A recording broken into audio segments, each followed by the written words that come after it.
Hello, and welcome to America. Let's talk about it. I have a question for you today. What if I told you that you're not lazy? That the lack of motivation, constant exhaustion, or even the reason why you don't want to get out of bed in the morning doesn't mean you're weak or you're not trying hard enough?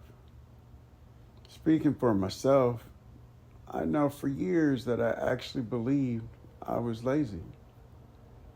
To be honest with you, when people would tell me to work harder, it'd get under my skin, make me feel some type of way. The truth is, I was never lazy, but I was fighting a mental challenge called depression, and I didn't even know it. Today, I want to share a little bit of my story, not because I have all the answers, but because if you are feeling the same way I once did, I want you to know you're not alone. So, America, let's talk about it. What if you are not lazy? Is it possible that you can't tell there is something deeper going on? Speaking for myself, I had no clue or understanding why I felt the way I did every day. I have been this way since I was 9 years old, was never motivated to go to school or want to hang out with my friends. I always had a hard time sleeping, which led to this sadness that I never understood. I always wanted to hang out in my room and stay in bed. There was never a reason why I could understand that I felt this way. I spent so many hours thinking about it, trying to understand and figure out what was going on with me. And to be honest, there was never an answer I could come up with. What I did know is that I had people around me that encouraged me, did their best to motivate me, and to show me love. But the fact of the matter is, in my head, I always felt like I was better off dead. The thing is, and let me know if you've ever felt this way, is through all the smiling and the laughing when I was hanging out with my friends, I always felt inside as that I was alone. My name is KC, and that is just a little bit of my story. Now, the reason why I felt I was lazy was because seeing how other people live their lives.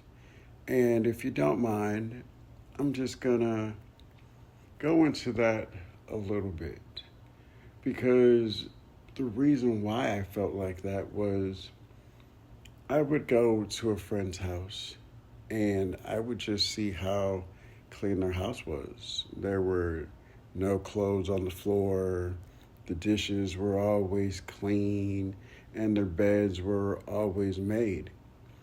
For me, I always kind of felt like, why do I need to make my bed? I'm just going to sleep in my bed later. And other reasons why I felt lazy was because I was never motivated to cook. To be honest, I'd rather just make a sandwich or go out and get something from a fast food restaurant off the dollar menu. And on top of that, my coworkers would always tell me, hey, KC, you're a good person. We really like you. We really like working with you, but you really only have one speed. You never move faster, you never move any slower. It's the same pace all day, every day. Now, I'm going to promise you that I'm going to get to what helped me get better, But I'd like to touch on a few things first. So, what depression looked like for me is I had a hard time sleeping at night, as I mentioned earlier. This led to extreme exhaustion, which led to a lack of focus. And due to all this, I would have moments of guilt because I would never be motivated to go out and do family things. So I would miss out on Christmas and Thanksgiving, sometimes New Year's or weddings or birthday parties. And due to all these things, it kind of led to me isolating myself more and just feeling like in my head that I was a burden to my loved ones.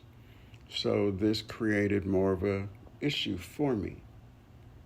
There were moments that I felt if I just stayed positive, that life would get better. I felt like, hey, you know what? If I go to work and work harder, that it would motivate me into being a better employee. And that would make my coworkers see me differently, and I would feel better about myself.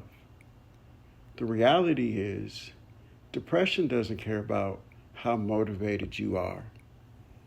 It affects everything about your mind, body, and soul. That is the reason a lot of us keep these feelings bottled up. I know for myself, I did because it kept me feeling afraid of being judged. So I would fake it in order to let people believe I was being happy, and this would lead to more problems. But I did it in order so I wouldn't lose my spouse and keep the friendships that I had, and also to keep my job because, we need our jobs in order to flourish in life, to pay our bills, pay our rent, and get the necessities that we need. But remember this, fear keeps us from even asking or seeking help. I know as a man that when I was growing up, my stepfather raised me that men are supposed to be strong, that women don't really respect weak men. That kept me from sharing a lot of my feelings for many years. I thank God that He blessed me with a loving and understanding spouse who encouraged me to seek help. I ended up finding a support group, and this support group was actually led by this particular woman who happened to be a peer support specialist. And just meeting the people in this group and knowing that there were other people out there who faced the same challenges I did was very helpful in my healing process. A few things that helped me was talking with someone else who could relate, reading on depression to gain a better understanding of what I was dealing with. Also, my faith in God. That was a big help to keep me motivated and to keep me going in my daily life, especially when I wanted to give up. I also created attainable goals, nothing too big and nothing too small, just goals that I knew I could meet that would keep me on the path and staying motivated. Also, I am a big person who believes that therapy helps. I know a lot of time as we were growing up, we were taught that therapy is for people who are weak. Some of us would go to the barbershop to get therapy, and that would be the way we would cope. But for me, I learned through these groups that it helped me to value and realize the importance of community. So before I go, I'd like to say a few things that maybe somebody out there is currently dealing with depression. And what I want you to know is you're not weak. You're not broken. You are not lazy. Asking for help is strength, and healing takes time.